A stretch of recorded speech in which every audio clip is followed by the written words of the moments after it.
તમને યાદ છે ને વાર્તા કે એક ટોપીવાળો હોય એ ઝાડ નીચે આરામ કરતો હોય અને ટોપીવાળોની ટોપીઓ બધા વાંદરા લઈ જાય છે અને પછી ટોપીવાળો યુક્તિ વિચારે છે, પોતાની ટોપી ફેંકે છે અને બીજા બધા વાંદરાઓ પણ ફેંકે છે.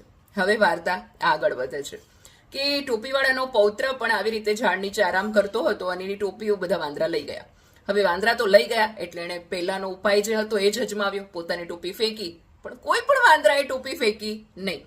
એટલે એણે બીજો ઉપાય અજમાવ્યો. એને શિંગદાણા થોડા ઘણા હતા પોતાના બેગમાં, એ ઢોળી દીધા અને એ શિંગદાણા ખાવા માટે વાંદરાઓ પડાપડી કરવા લાગ્યા. એમાં એની ટોપી નીચે પડી ગઈ અને એ એકત્ર કરી લીધી. અર્થાત આપણે પણ ઘણી વખત યુક્તિ જે છે એ અન્ય અજમાવવી પડે. ઘણીવાર આપણી સામે પણ એવી સમસ્યા આવી જાય કે ચલો આનાથી આ સોલ્વ થઈ ગયું હતું એટલે આમ થઈ જશે, એવું 1 + 1 = 2 ન પણ થાય. તો આપણે બીજા ઉપાય માટે તૈયાર રહેવું જોઈએ.